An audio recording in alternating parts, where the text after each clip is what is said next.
And welcome back to Scarred for Life, the podcast where we open up old wounds by looking back at the films that scared us as kids. I'm Terry. And I'm Mary Beth. In each episode, our special guest brings with them a movie that traumatized them as a child. This week, our guest is Perry Blackshear. He is the writer and director of They Look Like People and Siren. His latest film, When I Consume You, is currently out now on VOD. Welcome to the show, Perry. Thank you so much. It's great to be here. Thanks for joining us. I cannot wait to talk to you about both your film and also the movie you picked. But before we do, let's take it back to the very beginning. How did you get introduced to horror? So I started with horror quite late in life. Okay. I think that I sort of, when I was really young, everything kind of scared me. So I mostly stayed away from horror. I feel like, I don't know if this is true, but I think sometimes I think horror fans come in two varieties. One, they're kind of understimulated, so they need the kind of metal of horror to kind of make sense or something. And then the other, I just had a lot of nightmares all the time, very intense internal states. So it's sort of like, and then later in life, I discovered it and I was like, wow, this is sort of what it feels like inside. Okay. This somehow makes a little bit of sense. So it's sort of like, you know, and so when They Look Like People, it started as a drama, but then as I researched schizophrenia and all this stuff and brought in a bunch of my own nightmares, it started to get scarier and scarier. And I was like, this is really bringing a lot of my fears to life in a movie. And so that's sort of what I do now. And there was a huge, some turning points, but the biggest one was actually Mike Flanagan's Absentia. Okay. Which is, a lot of people haven't seen, but Mike's sort of my mentor, and I sold a show through his company, and I'd never seen a horror movie where I cared about the character so much and it had so much heart, and it was still sort of so frightening at a deep kind of almost spiritual level. I guess The Exorcist did that to me too. Oh yeah. But I really saw the potential of horror as sort of this, like, I don't know, a sort of a ritual thing where you get induced into kind of a nightmare with other people and you all have this nightmare together. And then you all come out of the other side gasping for air, like, oh, wow, we like touched the void and then came back again and are okay. Or not. I mean, some horror movies have fucked me up pretty bad. So I don't know always if that works out like that. Which movies have fucked you up? We love talking about them. Oh, God. What's the one where they crucify the woman? Martyrs. Martyrs. I was like, which one? Terrible. You're like, let me get out my list. It's not a joke. Martyrs is definitely, boy, yeah, it is a fucked up movie. I sort of was shaking by the end of that one. So understandable. I think I watched some like house building videos or something after that for a while as like a palate cleanser. I don't know. Do you guys have weird YouTube things you watch when you're like going to sleep? Oh. I feel like everyone has. Oh yeah, them. I don't. It's either YouTube or it's falling asleep to Real Housewives or RuPaul's Drag Race. So I fall asleep to 30 Rock. That is my go-to. That's amazing. I'm obsessed with that show, so I'll bring it up in any conversation I possibly can. It is something about the pandemic made the comfort food of that kind of stuff. Like, yeah, I watch people building furniture sometimes. It is so soothing. Like, I love TikTok. It's not the same thing as YouTube, but like TikToks of people just like with their hands cooking or making crafts or like crocheting. It's just like, I never thought ASMR affected me until I watched someone like do hand beating. And I was like, I feel like I'm getting a massage in my cerebellum. Like, it's so good. Yeah. Anyway. It's like when you grab a cat and then they kind of go like, yes. Thank you. Yeah, that's awesome. I just remembered that I have started watching some videos on YouTube of people making these like dioramas out of like a whole scene, like the resin dioramas. Yeah, and then they end up pouring like the resin and making like underwater scenes and stuff. And there's the resin and there's like monsters in it. Like I have found those and I'm just sitting there like, it's so comforting. It's so good. It's so good. It's so comforting. We'll go back to horror in like 2 seconds. I know, but I love talking about weird YouTube videos. My fiance and I watched this one where this guy makes knives out of weird objects. So like he'll make it out of chocolate or like soap, and he makes these really sharp knives out of milk and all these like weird materials. It's really good. What? It's incredible. What?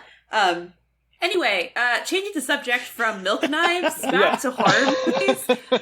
Milk Knives is a great name for someone's band. Sounds like the battle of a band. Oh my god.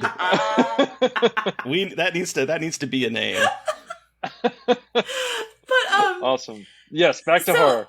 You said you came to horror late, but do you remember what the first horror movie you ever saw was? Oh my god. I think it was The Exorcist. I feel like that was the one that really stuck out. Okay. Because it was a prestige. You know what I mean? It was one of these forever movies that you kind of see. The other one that I remember vividly is Audition, because I was watching that.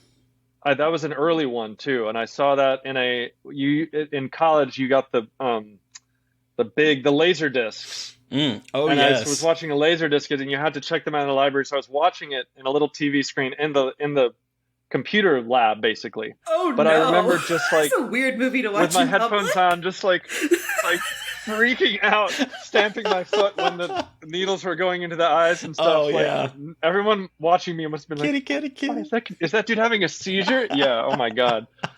So I came into it all backwards. I watched, I didn't have the whole like 80s, like I never grew up on the kind of foundational horror classics. Mm-hmm. It was like way later. Like it was me through. It was like Eraserhead and Lynch and the kind of these disparate sort of things that were all that really made a big impact in different ways. God, yeah, Audition is like scarring as well. That would have been a good one here. Wow, you really did jump into the deep end with Audition as one of the first horror movies you ever watched. Yeah.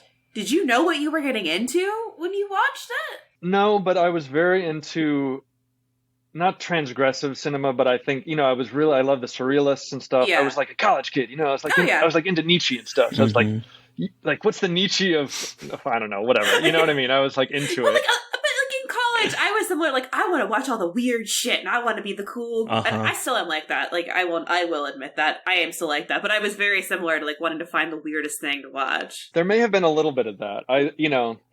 Indie films weren't like cool, but I mean, maybe they were cool, but not at my school, I don't think. And so I was really into P.T. Anderson and, but I think watching the ones where, the kind of like, you have to watch this. I think, what was that one the French guy made with the scene with the fire extinguisher and the awful Monica Bellucci scene? And Irreversible? Yeah, Irreversible. I think I got some of the way through that and decided that this... I've still not seen that one. I can't do it. Can't do it. I love rape revenge movies. It's a movie subgenre that I weirdly love, and I can't do. I can't do it. Someone almost brought that on the show that one time. I can't remember who it was, but that was almost their choice. I was like, I don't know if I could talk about that. It was almost their choice, and I was like, oh my god, that would be a horrible movie to see too young, let alone movie to see now. At my age of 41. I don't want to watch that now.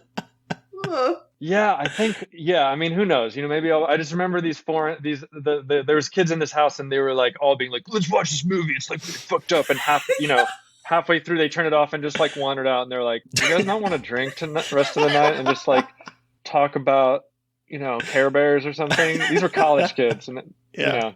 I mean, there was a lot, but it was extremely eclectic and odd, and I think I discovered horror through sort of echolocation around it rather than like all the slashers and all the stuff most people come of age on. So people tell me I have a lot of catching up to do with like, the classics basically. So now that, you're an adult and you're watching a lot more of horror films, have there been some that have like really wowed you in the last, few years? When They Look Like People came out, the idea of sort of, like horror as turning internal states inside out, like the A24 kind of model you're talking, like with the elevated horror stuff. Well, right, exactly. The elevated horror space, that I think was still, I didn't know that much about it, and it felt exciting, and there was It Follows, and there was The Babadook, and there felt like this sort of like neo horror wave kind of thing was going on, and it was really exciting. And then Get Out came out, and it sort of, the lid came off. At least, I only see what's on the periphery of all this stuff. But I think have I watched anything really recently that excited me? I think that sort of, I think the stuff that excites me now is people are still doing that allegorical horror and all Mm-hmm. these things, but even looking at the movie we'll discuss today, the movies that still talk about movies where their internal state's made external and you fight, like whatever you're fighting on the outside is what people fight on the inside. I love that stuff. I can't get enough of it. But someone was talking to me the other day about how it is really about sort of moral panic of suburban America or Okay. something. And like this ability of this, like the other Mm. under the surface of sort of Lynchian kind of normal life. And the stuff like that feels kind of eternal and evergreen about human nature and things like that. I love that stuff. Oh, I can say what it is. Midnight Mass, I think, is my favorite. I think it's my favorite TV show I've ever seen, and just feels like whatever the kind of horror I like to do, he is. It's like it's like watching the Bach of that kind of Mm. horror go at, like Mm-hmm. just like have an absolute blast, and Midnight Mass is so good. I I love it haven't so cried much. that hard in a very long time at any kind of media. And I watched Midnight Mass, Oh, and I was just, my fiance walked in and was like, "What happened?" I'm like, "I'm watching Midnight Mass." It's like after Katie Siegel's speech about death, and I was just like, "Ugh," it was a mess. So it thanks, goes Mike straight Flanagan. to the bone, straight to the heart. Yeah. Oh man, I love it. He's really good at doing that with his show with his TV shows. Like that for me, that was Bly Manor. Bly Manor, like just Oh my god! ripped my heart out and threw it across the room. Oh It's like, god! yeah, I love. wow. He Well, and does. I think. Oh, Yeah. sorry. No, go ahead. Go ahead. Go Well, I ahead. was going to transition to talking about your work, actually, Perry, because that's also something I liked about your work a lot. Is I see like I call it emotional horror, which like not the best way to describe it, but like horror movies that like do this really amazing job of imbuing like other. It's not just about being really scary, but also looking at like the human condition and things like that. And I feel like in all three of your films, when I consume you, the most recent, this the Siren and They Look Like People, that's kind of a common theme. So how do you kind of look at that and balance it in your scripts for your work? Yeah, thanks. That's a great question. I think the way I've described it, I described about sort of a collective nightmare. I think a lot of them start with my own nightmares Okay. or sort of, things people that I've loved have gone through, and sort of they emerge from that to somehow. I was describing it because I made When I Consume You during a pretty dark time, and looking back on it now, I'm like, this makes sense. You know what I mean?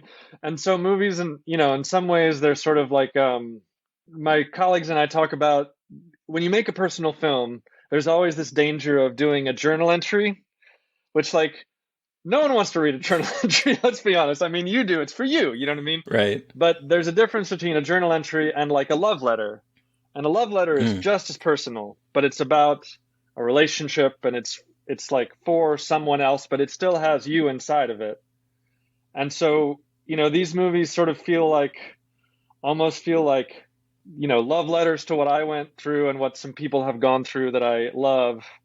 And also kind of exorcisms, like by kind of Mm. getting it onto a Mm-hmm. screen in a film, you kind of like name it and kind of have a thing about it, and sort Yeah. of like this nightmare, you get to do it and live it, and then, it's on a shelf somewhere and you can like do the next one or whatever. Something like that. I do think that a very weird thing that happens is you make a movie thinking it's about one thing. Like They Look Like People in my head, it was about the like failure in your 20s where you think your life's going to be one way, but then it all falls apart, and you have to sort of build up a new life, from scratch kind of. But then a friend saw it and they were like, "Oh, this is about masculinity and about how masculinity makes you insane." And Okay. I was like, Wow. "Geez," and I don't know if it's about that, but there's all sorts of things in there that you don't really recognize because you're kind of doing your best to transcribe your own dreams, Yeah. knowing that people have to see it, so it can't just be a journal entry or whatever. And then, other things kind of come out of that. That was a little bit discursive, but I think No, it's the short cool. answer is it's trying to be true to some experience that myself or people that I've loved have had. And that's sort of the beginning of it, and then branching from there. You kind of started mentioning about where When I Consume You came from. Can you tell our listeners a little bit about what When I Consume You is about? Yes, gladly. So When I Consume You is a sort of urban folktale about a brother and a sister who've had a rough life, and have sort of been stalked by something their whole life, and they're really struggling to get by right now, but they're kind of doing better. And then this fucking scary ass thing comes back in their life, and they have to kind of transform. They have to kind of go to extreme lengths to fight back against this sort of force that almost took them when they were younger and is now coming back. And one of them has always been the protector, and one of them has always been the protectee, and that's the way it worked. But they're going to have to change drastically to be able to kind of survive. And it's a lot of sort of stalking the streets of New York late at night, trying to get revenge on the thing that really fucked you up, and trying to make sense of it. What I love the most about it is it's this brother-sister story. These two people that have stood by each other and have saved each other multiple times, and how, the only way to sort of defeat this thing is really like through family and through each other. And for me, what it's about, I don't know, you grow up and it's like you try to do good, and then the world's all fucking sort of monstrous. And you're like, yeah, but I got to be good even if the world's monstrous. And then at a certain point, I think, and maybe everyone goes through this, I went through this, and at some point it's like the only way to fight a monstrous world is to get monstrous back. And what happens when that happens? And if you can kind of survive that with your own sort of soul intact. Wow. It's also kind of hard to talk about your movie because something does happen that I would not want to spoil.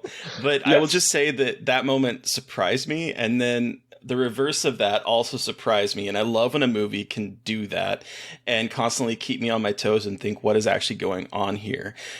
So thank you. I love that part of it. And if you have seen the movie, you know what I'm talking about. Yeah. And I appreciate it. It does have a few jackknives in there, which was exciting for us, and a little bit. Yeah, definitely. I appreciate it. But also, I think the reason why this movie works so well is the chemistry between our two leads. But I also need to give a shout out to McLeod Andrews, who I've seen he's been in a number of your movies, but then he also, I remember him particularly from, I don't remember if it was last year or the year before, A Ghost Waits, a movie that he stars Adam's in. Movie, yep. That I was like, oh, he's so good in it. And when he showed up in this movie and he's playing a very chaotic character, I was like, this is fantastic. And he brings such a powerful energy to the film. Yeah, that was such a blast to have him. I mean, yeah, that was really, really exciting having him play that character, and like what it does to the film and what it did to the set when that sort of happened. Because McLeod is such a good actor, and he's also a little bit method. Okay. So I can tell you that like in between takes, he was still kind of like going, and after it was over, we had to be like, bro, like let's. No, but I'm glad you pointed out the chemistry. I mean, that was really what the whole movie was about, was these two people that had sort of held on to each other their whole life. And Libby was Evan's good friend, and they had acted together before, so that they worked together with the characters, and they spent a lot of time together. And they sort of lived as the characters a little bit. Oh. Only because they'd stay in costume and they'd be around Brooklyn sometimes, and the way people would kind of treat them. Like the way Evan was just always so kind of bowed and tiny and sort of apologetic for existing. Like he'd go to a bodega like that, and he said it was really strange. It was a really good experience, and yeah, working with the actors is one of my favorite parts of filmmaking. So it sounds like it was a pretty intense set and experience for everybody. Yeah, I mean, after one scene, because things in the movie touch things that happened to people we loved in our lives. And, there was a few scenes where we did a few takes and then we kind of stopped for the evening and just kind of relaxed a little bit. Yeah, it was a really intense experience, but we sort of shot it in order. Oh, okay. So the experience of the set kind of mirrored the experience of the movie. And, by the end, again, can't spoil anything, but there's one scene in the street very, very much towards the end. And shooting in the street in Brooklyn is extremely chaotic. There's partiers, there's all sorts of cops and all sorts, things going by.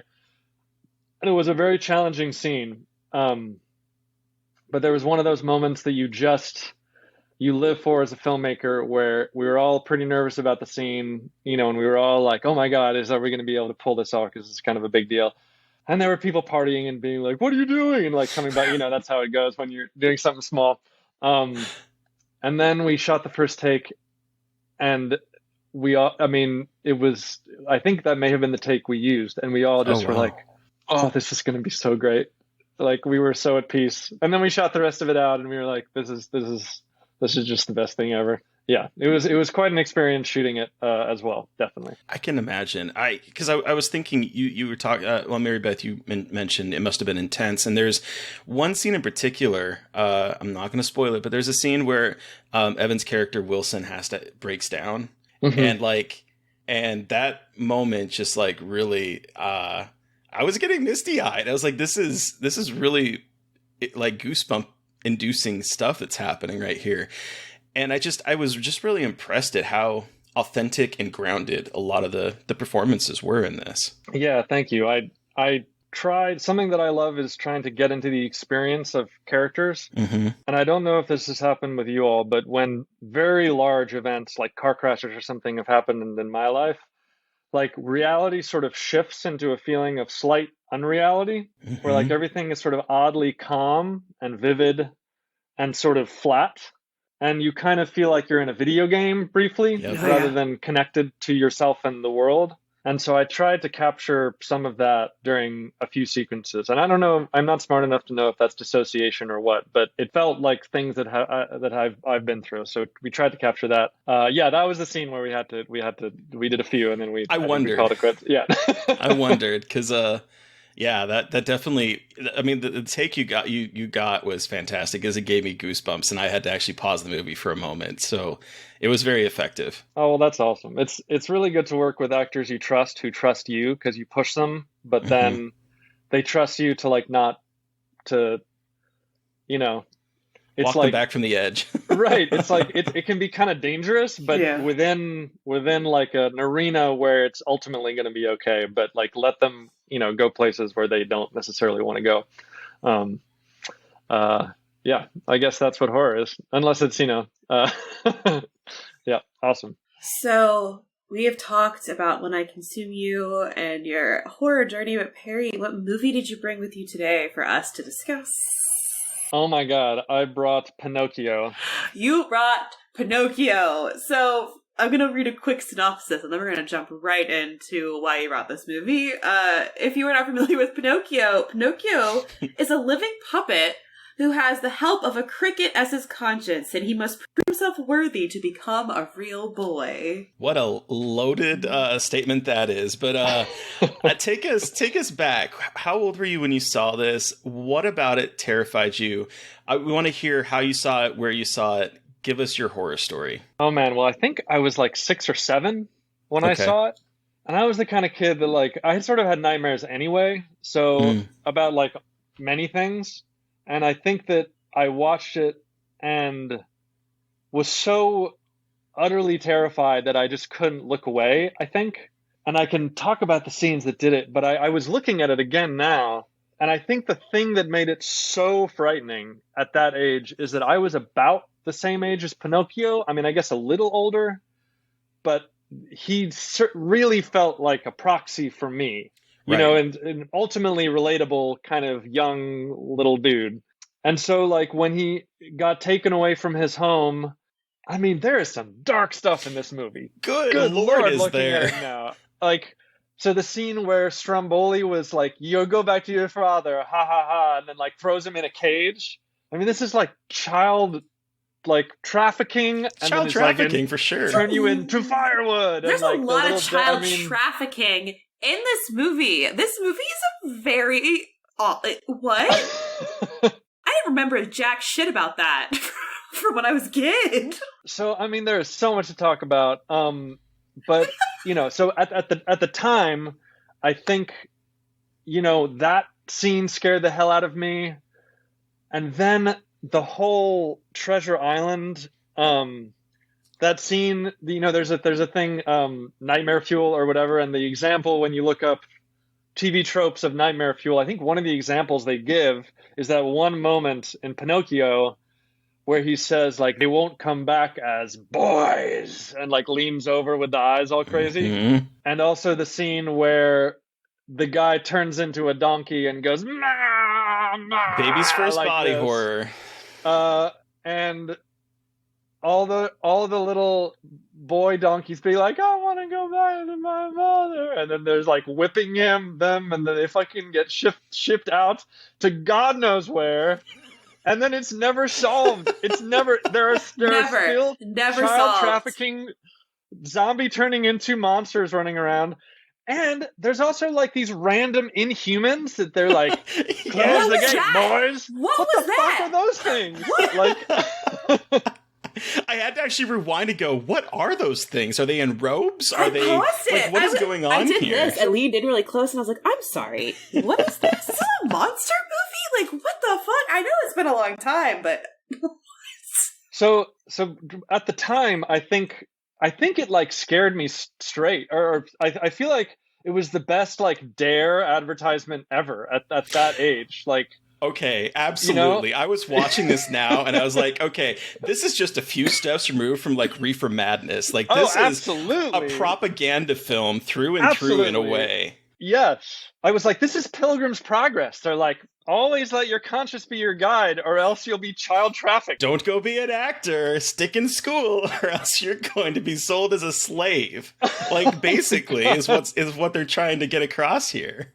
And like, oh my God, dare we forget to mention the deep racism of this movie with Stromboli being labeled as... Oh my God. The caricatures are... It's just terrible. And... awful. That whole time I was like, wow, this is a movie from the 1940s, because they call it... It's a 1940... Is it 1940 on the dot? 40. I actually looked it up because it's 1940 on the dot. I was trying to think of the context, which I can. I mean, you guys probably know this too, but it's quite the context. Yeah. Oh, we can definitely talk about that, because again, like, let's dig into that. The race in this movie. I don't know. I guess Hitler invades France like 2 months after this movie comes out. I think. Mm-hmm. Like, it is. The Soviets were in Finland, I believe. Like, I mean, it was a insane time in the world, a dangerous time in the world, and that was something that stuck out to me in the film, is that this movie exists in a dangerous world. Yeah. And I think that's like, there's something deeply unsafe about it, where like you step outside your house and it's all terror, basically, like away from your father and the nice magical world here. And there's no good guys, there's no good authority anywhere. It's all just horror outside of your father and the world of your family, basically. Yeah. And how terrifying the world must have been at that time. Yeah. Absolutely. I was thinking, because I when I was watching this movie, I was kind of trying to figure out where it was set, and apparently it's set in Italy, and I mean, that makes sense because the story is from an Italian writer, the original, so they probably set it there. But I will say that when you look at the main family of Pinocchio and Geppetto, they don't come across as foreign. They come across as American. Definitely. And then you have like all of these outside forces that are others. You have Stromboli, who is an Italian, who is speaking with, a Mario type, he's like, da, da, da, da, da, and he's kidnapping the kid. And you have animals. And it's really, that's another thing that really confused me as an adult, is the fact that we have people with pets that are animals. And then we also have anthropomorphic animals running around in this town. Yep. And I get it. They're from the book, and it makes sense in terms of like the book characters. But it's really weird to watch it, where it's like, what is going on in this world where you have like animals that act like animals? I mean, they have a little bit of human characters to it, as I'm sure Mary Beth will talk with Cleo. But it's we have like these animals that are animals, and then we have animals that are humans. But it's like the other. Everything outside of this little family unit is trying to tear apart their family. And so I kept thinking about how kind of xenophobic this movie actually kind of is, in terms of like this little household in the middle of all these other people from different countries trying to steal the kid. Yep. Horrifying. You have the good little family and then all the evils that are all everybody else, basically. Just that makes a lot outside of your sense. door. Yep. Yep. Right. Walking down the street, they're going to sell you reefer if you don't, Yeah. Your quiet Italian village, a weird cat and a fox are going to sell you drugs. And then your cricket conscience is going to bounce around saying, don't do drugs, kids. Anyway. Don't do that. Don't do that. But I mean, very, very weird to watch. Like, so many strange things watching it now. Okay, but here's the strangest thing. And it's actually not, but I'm upset about Cleo the goldfish. Because Cleo the goldfish has big lips and eyelashes and is very, like, kind of like a sexy goldfish. And she is a sexy goldfish. For what reason? Why? Like, and this is a Disney problem. I feel like Disney has this problem with, like, fetishizing and, like, sexualizing, like, animal characters in a way that is very bizarre. And it's not, I know it has, like, no weight on the movie, but it just, for me, adds this other weird fucking element where this, like, goldfish has big old lips and, like, hides behind and she her blushes fin, and uses her tail as, like, a fan. And it's just very weird. It's just, like, so odd. And her and the cat kiss, and I don't know. It's just... Yeah, there's all sorts of strange... It's like you're looking into the ids of animators. It's like when you see Heffalumps and Woozles or...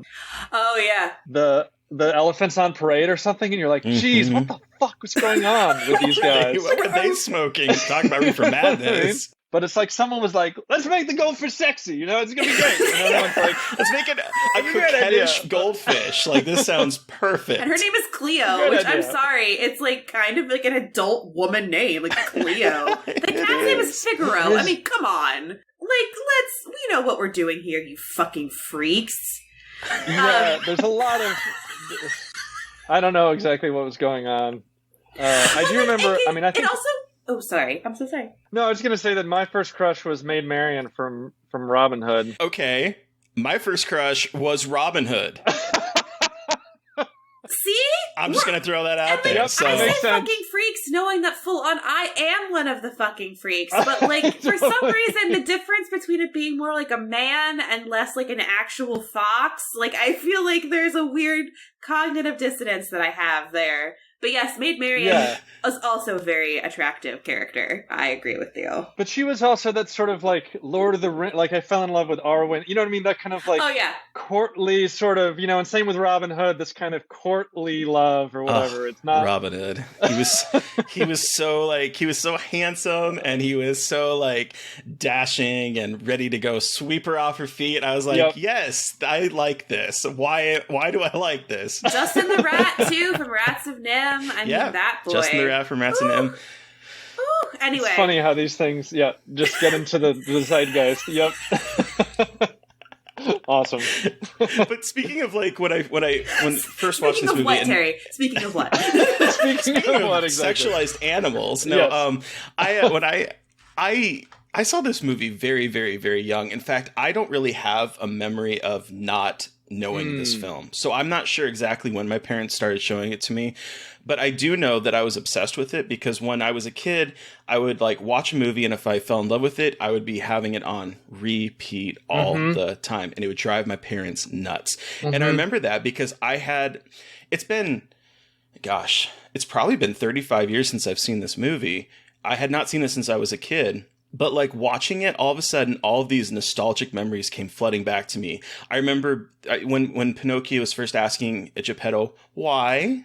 And then why? And why? I did that to my parents all the time to the point that they were so fucking annoyed with me.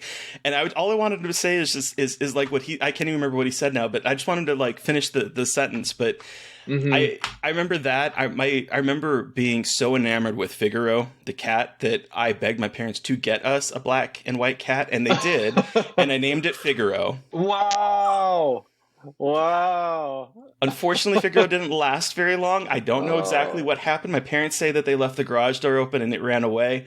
I don't know what the story is, but it lasted maybe a couple months. Oh, But I had, for a very brief no! point in my time, a cat named Figaro.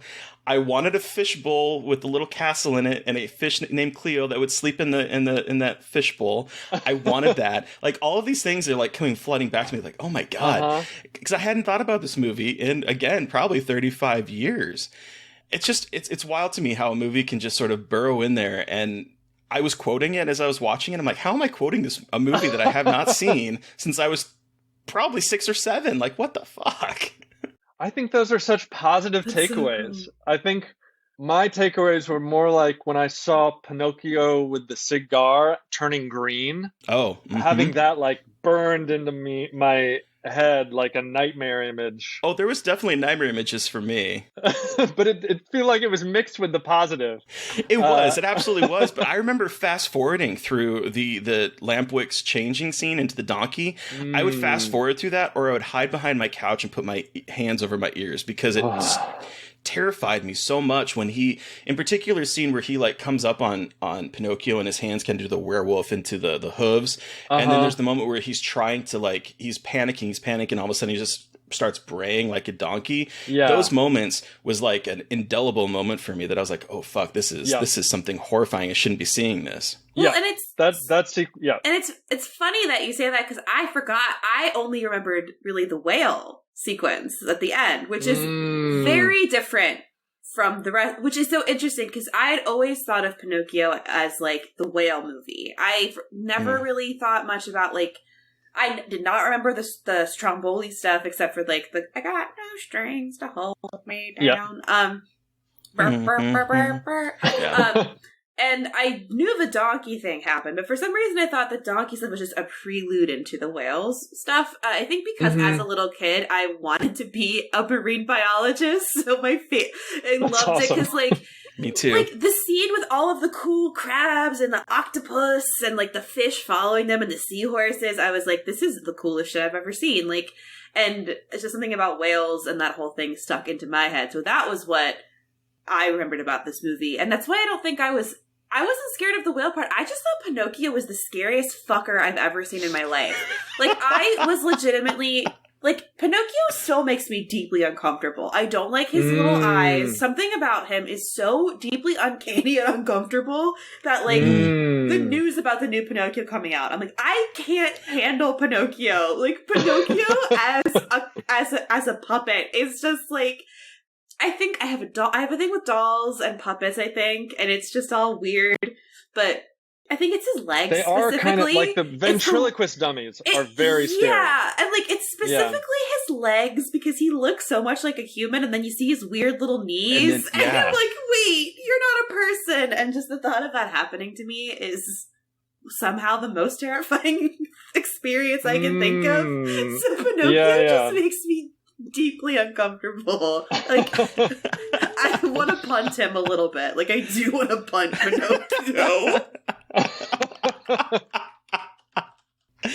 Mary Beth wants to punt Pinocchio. That's amazing. He didn't do anything to me. He just makes me uncomfortable.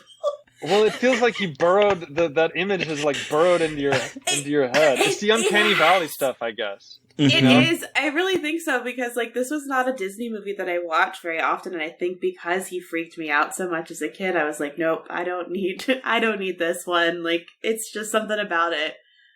And then watching it now, like, even the beginning with all the cuckoo clocks, like, ooh, like when he's like, okay, number one, it's 9 p.m. and it's getting late. Meanwhile, like 9 p.m. is prime me being alive and getting things done time, which cracked me the fuck up. But like all these, there's like cuckoo clocks of a guy like trying to chop off a turkey's head, of someone shooting so much violence, shooting a bird, a woman spanking her kid. It's like, and they're close-ups, like they cut to these moments, and I was like, the vibes are already off at the beginning of this movie. Like something is just bizarre. Yeah, there's something about, I think I realized this afterwards, is there's something inherently frightening about animation to me. Like, its very nature is frightening. And I think it has to do with how anything can happen at any time. Like, reality is not ever safe.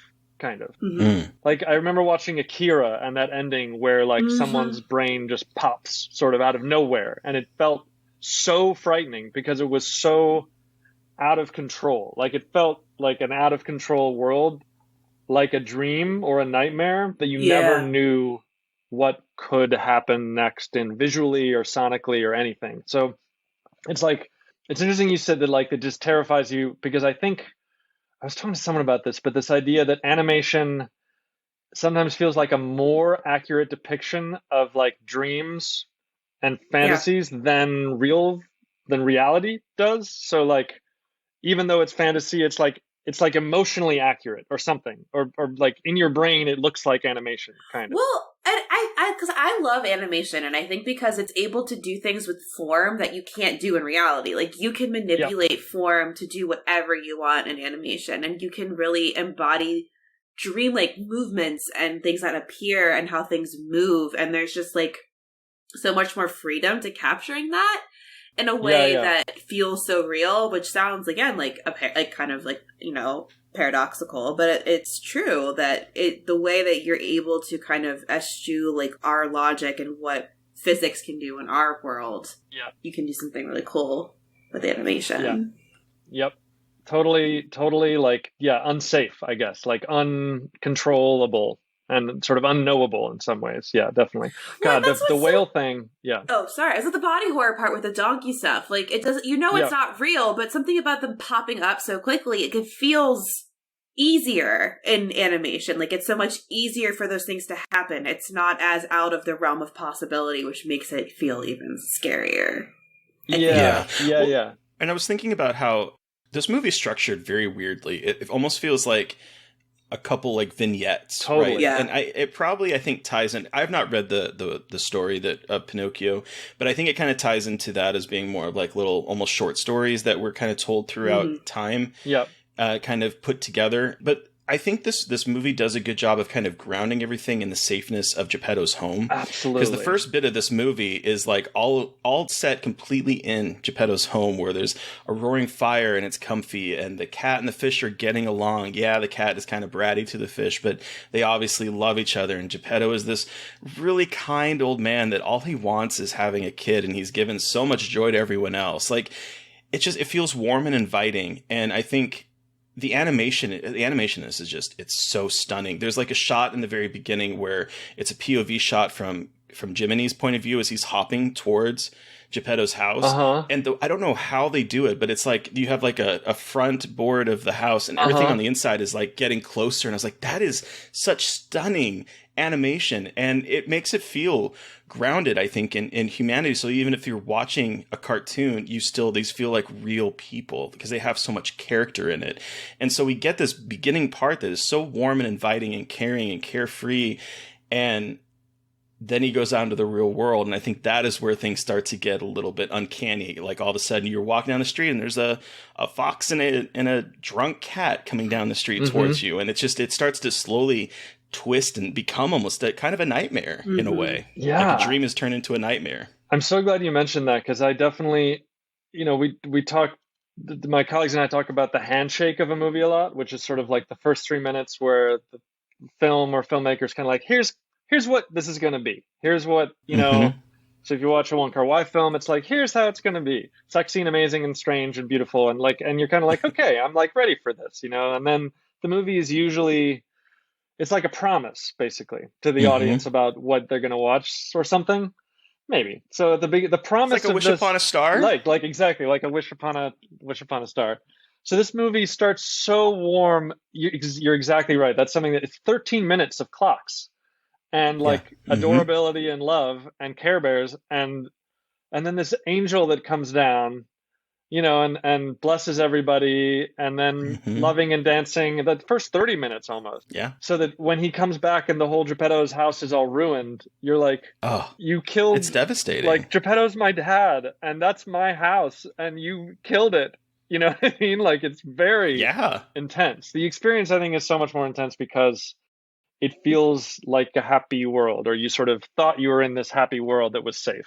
something like that. Yeah, and there's I mean, there's a lot of moments of abject horror in this. The moment when Stromboli, who seems like a very caring, man, that he lets his anger through once in a while, but he comes across as like, oh yeah, I'm going to make you rich, I'm going to make you famous, and then he tosses him into a birdcage, locks it up, and there's the shot of the kind of the coach moving through town, and it's raining outside, and there's lightning, and there's thunder, and he's stuck in this cage, and it's swinging, and there are like bodies of other marionettes. Yeah, they're marionettes, but it looks like bodies hanging from the ceiling, just of children specifically too. Like it looks like children, bodies absolutely. of children. Like it's very coded, as in like this man's a fucking child murderer. Like I mean, again, I've watched a lot of horror movies, and like I'm telegraphing that on there. But I mean, everyone in this movie, Stromboli, Honest John, the weird donkey man, like are so predatory towards children. But sorry, Terry, Jesus. No, that's exactly it though. That's what I was hoping the conversation would go to, because these moments, there are moments of just absolute hopelessness. Yep.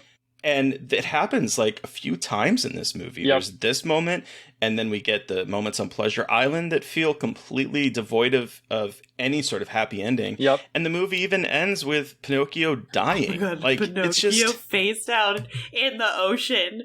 I was like, I forgot that this movie almost ends with just a drowned half man, half puppet. A drowned boy. And the only way he comes back to life is fuck? like wait, he died for your sins. He's like, Jesus Christ, the Christians have co-opted this fucking movie, I swear to God. Like Jonah and the whale, obviously. Mm-hmm. Yep. It's definitely Pilgrim's Progress, this film. And it felt, it's like, the way to live as a good boy. Otherwise, you'll be child trafficked.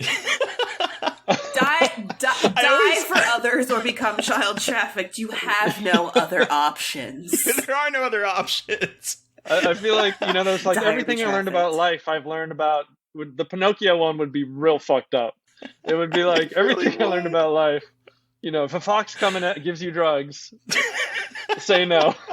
But do listen to the homeless, like the unhoused coated cricket with weird like holes in his shoes and a broken top end, who just shows up out of nowhere and is like, all right, like I'll be your and is also horny for human women.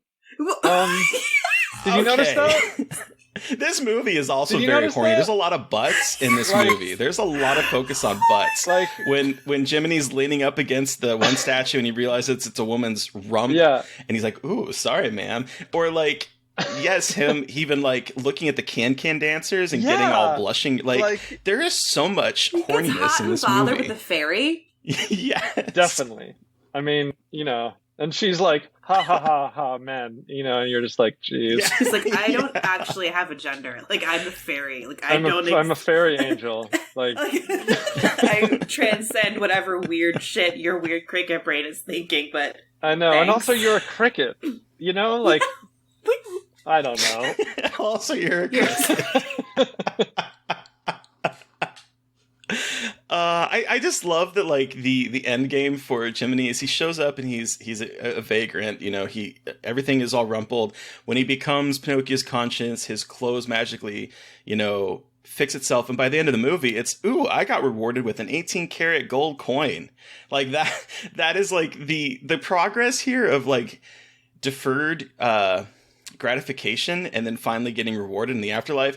That's a very, Christian heaven, delay gratification now, because in the afterlife, when you're dead, you're going to be in this magical, wonderful place. And see what happens is if you go pursue any instant gratification, you're going to be child kidnapped. Yep, child kidnapped. And trafficked. Yep.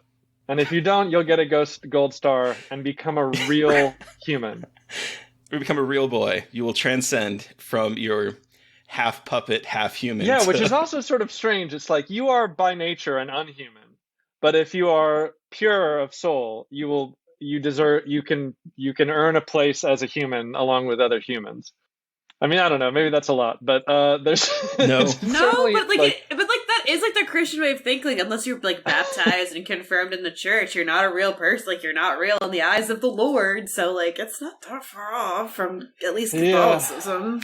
I was just thinking about Miyazaki when I watched this movie and how like much I love Spirited Away and all these things. And in some ways, it's a pretty vague connection, but there is this like entering a dream world, and it's very deeply frightening in some ways. Spirited Away scared the shit out of me even when I watched it as a teenager. But if Spirited Away, it's just very free flowing and kind of like imaginative and all this kind of craziness. Pinocchio does feel a lot more linear and kind of like A to B, and also everything is evil except like it's a lot stricter in some ways, sort of more, yeah, because there's like not a lot of... The path is very narrow.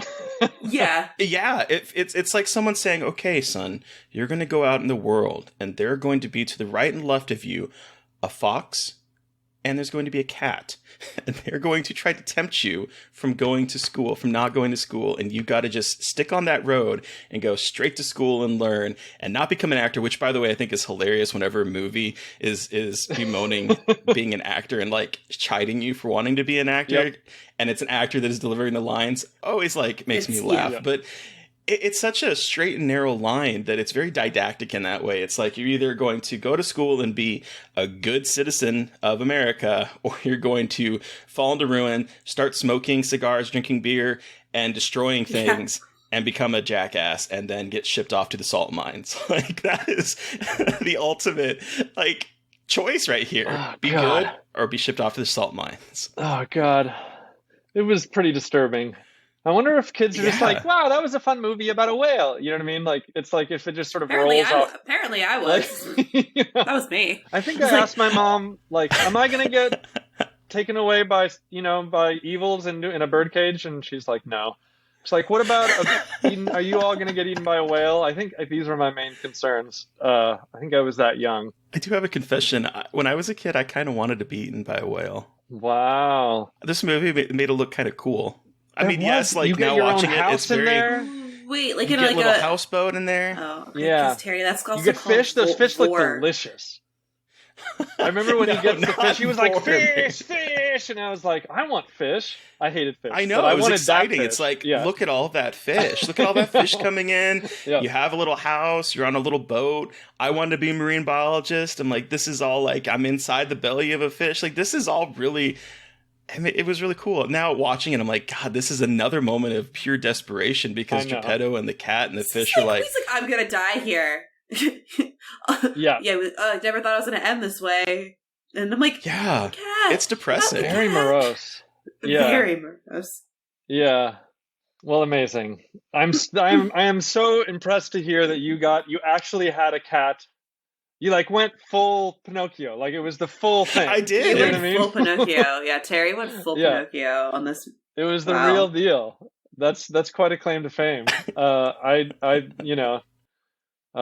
didn't get nearly that far. It definitely scarred me, though. It absolutely scarred me. I mean, yes. I mean, like I said, when I was watching the donkey scenes, I remember fast forwarding through it, or if I couldn't get to it in time, jumping behind my couch and sitting there with like my hands over my ears because the sounds of the braying were absolutely horrifying to me. Yeah. Yep. This movie also like did very poorly for Disney. Really?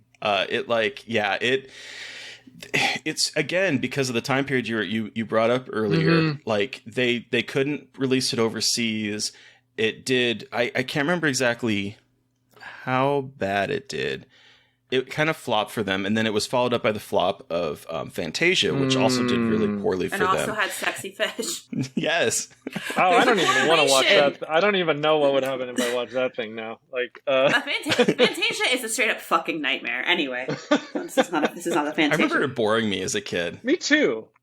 I remember being bored, I think, primarily, and confused. I remember liking the Sorcerer's Apprentice sequence and the demon atop the mountain. The bald mountain thing, also scarring. Has anyone brought that in yet? Has Fantasia? No. That'll be a good one. That will be a good one. Yep.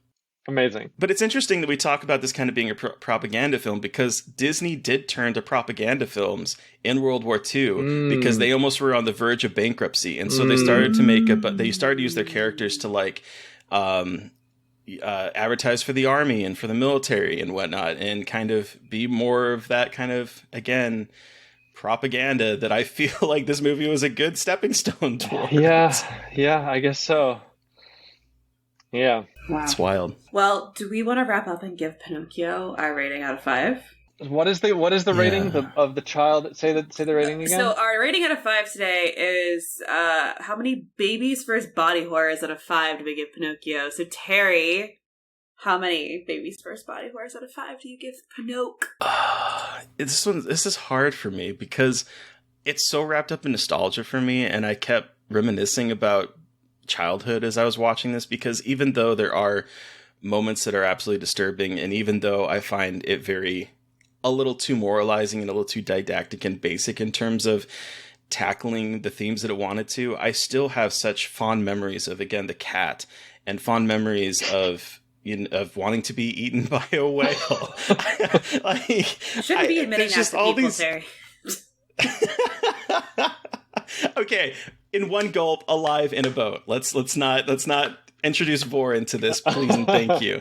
But yeah, so it's hard for me because I think this is a masterclass in animation. I'm surprised at how much life and character, and there's so many little moments, particularly in the beginning where like there's just a shot to Jiminy reacting to things. It's these little tiny moments that I think a lot of films just sort of bypass over.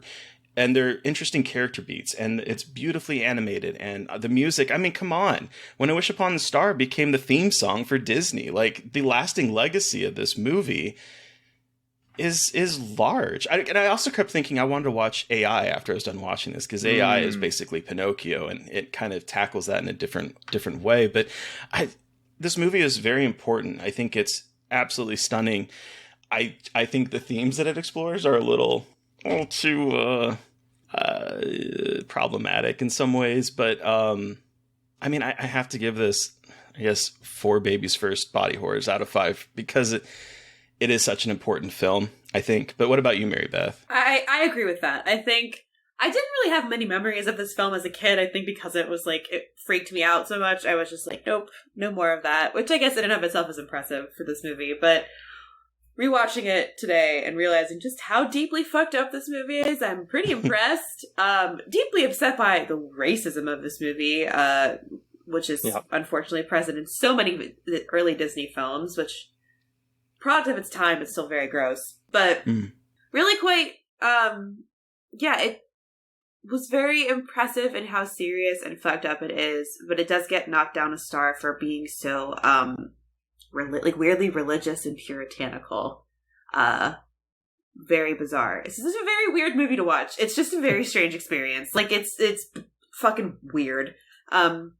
But Perry, you have the final word. How many babies first body horrors out of 5 do you give Pinocchio? I would agree with 4. I think that was my number. I think that this, watching it again, it's like an epic. It feels, it goes big, and then it goes bigger, and then it goes, it felt like I sort of forgot where movies were whole experiences that, hit really deep and hard, and then I think it feels like it goes straight into the deep parts of the psyche.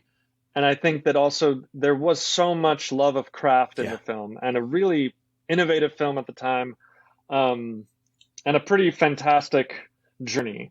But also it is, I admit, it's pretty hard to watch now. So some parts of it, it's hard to just watch because of that's being a product of its time. So I think that's I would agree with 4 as well. One last thing that just hit me, and because I was thinking about Figaro, it's a Disney movie in which the cat isn't evil.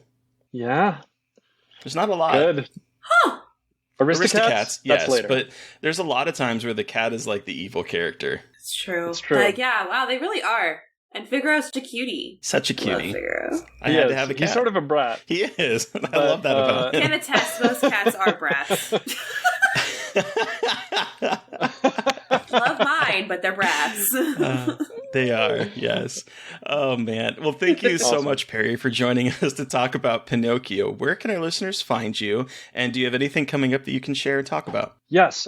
You can go to whenIconsumeyou.com for updates on the film. I think we have a Twitter as well. I am not a specific social media person, but you can contact us through one of those avenues. This movie's coming out, and then there's a bunch of exciting things ahead. Can I talk about any of them? There's stuff in the TV world. Okay. I think in the movie world, there's a few going on that I can't talk about that I'm super pumped about. But one that I can is about two people that stumble upon a cursed play. Ooh. Oh. That sort of gives a big promise to them if they act it out. Oh. But then it gets not Cthulhu-y, but anyway, it gets real cosmic horror from there, and I'm very excited about that one. So that's something we're in development on that pumped about. Hell that yeah, one. that sounds awesome. That's amazing. Well, listeners, you've heard from us, but we want to hear from you. What was your experience with Pinocchio? Send us an email at scarredforlifepodcast@gmail.com, or you can reach out to us directly on Twitter. I am at MB McAndrews. And I'm at Gaily Dreadful. And of course, don't forget to follow the podcast on Twitter at Scarred Podcast. And please don't forget to review, rate, and subscribe. Thank you to Eric Power for our artwork. Thank you to Sean Keller for our music. Thank you everyone for listening. Please stay safe out there, but most importantly, stay creepy. And until next time.